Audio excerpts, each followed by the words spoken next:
So guys, welcome back to the channel. And I just wanted to share this with you. It made me laugh thinking about it. I don't know if you guys are going to find this funny either, but I was just sitting here to myself, using my headphones, having conversations with people at work. I went on break and I just wanted to have this conversation and just say, yo, it takes too much time and energy to be angry. It takes too much time and energy to hold grudges, being envious of other people, everything, all the emotions are honestly connected, right? And depending on what type of media you're consuming, whether you're watching Fox News or CNN or Joe Budden podcast, Rory and Maul, it doesn't really matter what it is, right? Anything that you watch can be bad if you overdo it. Umar Johnson got people angry at white people for no reason. You got other podcasters and newscasters calling racism every 5 seconds when it has nothing to do with it. And a large amount of people don't have the discernment skills to be like, this just really doesn't concern me and it's not important. Like, who cares? Like, I have family to take care of, I'm running a business. I have other things to do. I'm reading my Bible. I'm learning more, getting closer to Christ and stuff. And it's like, my days are already filled with much more important things than worrying about stuff that I just can't change or let alone care about to begin with, right? I can't change war in other countries. I don't have the ability to just, lower rental prices. I can't be mad about food prices all day and gas prices. It's unfortunate that it changes the way that it does and our government doesn't care about us, but yelling, screaming, crying, being angry, picketing, firebombing, it just, what a waste of time. You know what I mean? Like, you know what I could be doing with my life instead of doing that? But anyway, what spurred this conversation was I was reading Genesis 4, right? And it was talking about Adam and Eve's children, Cain and Abel. So Cain was the farmer and Abel was the shepherd. They did the sacrifice, right? And Abel's sacrifice was accepted because he put tender, loving care into it. He cared about what he was doing. Keep that. That's the moral of the story. He cared about what he was doing. And the other one did the bare minimum, if even that. Got mad and jealous and decided to kill his brother over something so stupid and trivial. That's what he did. For what, right? And when I fast forward to 2025, I know a lot of people look at these stories and say, oh, they're old stories that don't happen today. Really think about that. How many people get killed over chicken? Seriously, over a piece of chicken. How many people get killed over Christmas gifts? Because, how many people go to funerals because they're in gangs and they pull up and shoot up the place because at a funeral home, right? In front of cops. This happened in different locations. And it just goes to show, how evil this world is, how much people hold a grudge, how much hatred, like who could feel that way? It actually put in perspective the petty relationships that I had. Like, I talked to someone and we don't speak anymore, or, and I used to be angry, like, I can't believe this person did that, and they were angry the same way. But I'm like, dude, you just got to let go of that stuff. Like, it's unhealthy. It's killing you. It's probably why you got clogged arteries, that and the McDonald's. But it's the reason why a lot of people are so angry with their lives, man. Like, they just hold on to animosity that's completely unnecessary. Now, what's crazy about it is that, I found my faith again. And as I study the Bible and just read different things, look at YouTube shorts, shorts are like, hey, listen, you ain't gonna come to your own understanding till you read, right? You always come across that short that's like, yeah, I got to start reading. Then when you start reading, you're like, oh, this actually makes sense. So I'm reading the NLT and the King James Version. Judge me, who cares? It's what I'm doing. That's how I'm going to do it, right? I need to understand what I'm reading and then go back to the original text and read them both so that I can, brainstorm on the ideas. And that's actually the reason why I changed the channel the way that I did, because I'm just like, yo, there's too much negativity on all these channels. People complaining about their perfect life, or people complaining about, not having friends and stuff. And it's like, bro, you don't have friends because of you. You're not going places because of you. You're the reason why you're in a lot of the situations that you're in. Yeah, your family may have raised you and didn't teach you certain things, but it don't mean you can't learn now. It's never too late. It's only too late when you're dead. And if you live in a country like the United States like me, listen, man, the air may not be the freshest, but I'm happy to be able to look at the sky, wake up every morning. I'm so happy I have a roof over my head while other people don't. I'm so happy that, if we lose a car, which, we did at one point because my wife stopped working, and I'm paying it off. It's not the easiest thing in the world, but it has to be done. You know what I mean? And it's like, it's a group effort. When she falls, I pick her up. When I fall, she picks me up. It's relationships matter. We should be working on the things that matter to us. If you have a spouse and you can't speak to each other, why y'all living in the same house, not being able to speak to each other? Talk. Nothing that person did. Well, I'm not gonna say nothing that person did, but a lot of times we just hold on to our own biases and things like that. And we move forward in relationships and conversations, and we corrupt other people with our negative way of thinking instead of just working on ourselves and being like, let me be positive about this.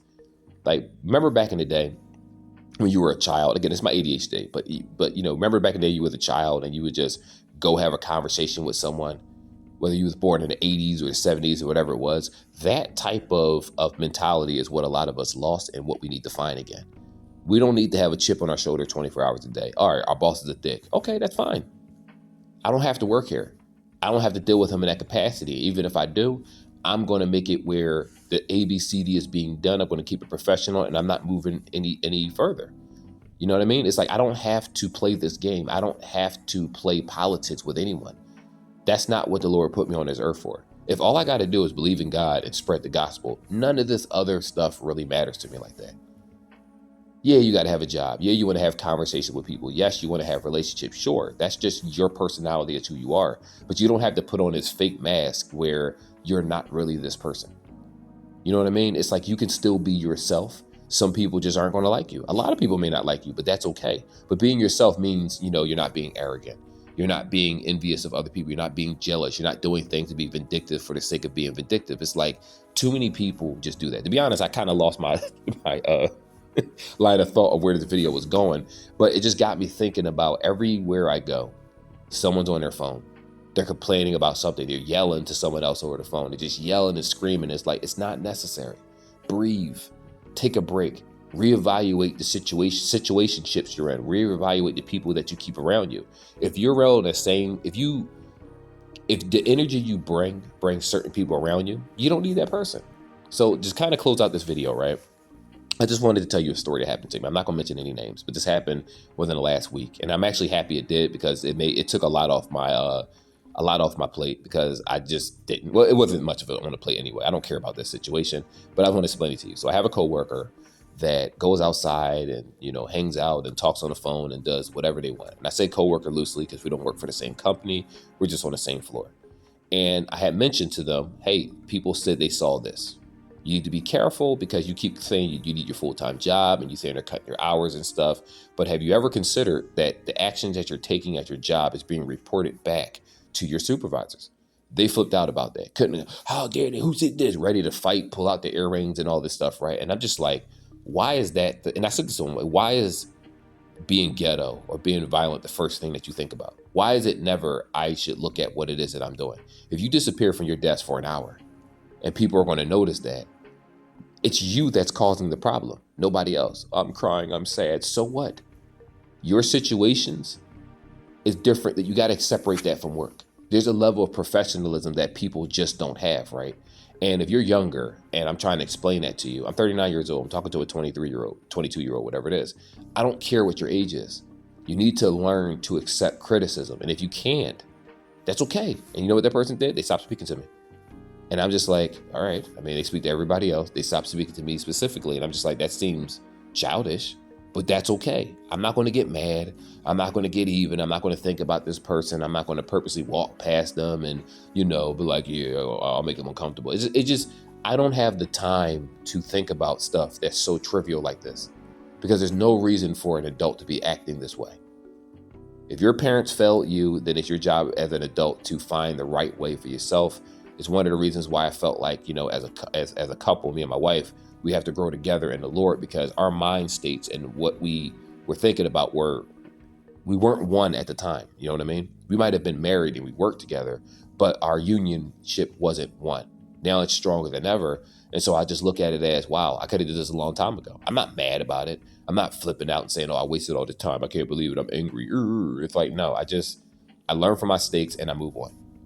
If someone says something to me, hey, bro, like you're doing this way, it might be a little easier, yada, yada. I will take the criticism and look at it and say, all right, constructively, how can I see if this works for me? Sometimes people just criticize you for the sake of it, but other times you could be doing something. And it's harder for us to look at ourselves and criticize ourselves, but it's easier to always look at other people. But when you put that mirror on yourself and you're honest with yourself, that's the first step to admitting that you have a problem. And then you can just let go of all the issues that other people push on you that aren't actually your issues. It's a wonderful feeling to be free. But anyway, like and subscribe like always, guys. That's all I got really to say. Hopefully you enjoyed this video and someone listened to it while they're at work, who knows, sitting at their desk typing away at some project that you got to do for somebody else because your job want to put more work on you because you're scared to say no. Listen, I get it. We're in situations where our environments stress us out, but I don't have time for that. Listen, the Lord said that he's going to take care of my worries. So it's been taken care of. I'm still going to worry to a certain extent, but I'm not going to let it consume me. And I'm still going to do what I'm supposed to do to upkeep my end of the bargain because, hey, listen, he died for my sins, not the other way around. And if all I got to do is praise him and do the right thing, my life really is conflictless. I'm not in war. I got a pot belly. Life is too good to be whining and crying all day, at least for me. And I'm sure a lot for a lot of people. Y'all just don't see it that way, but you will eventually. And if not, it's too late. Anyway, like and subscribe like always, and I will see y'all next video. Till then, take care. Peace.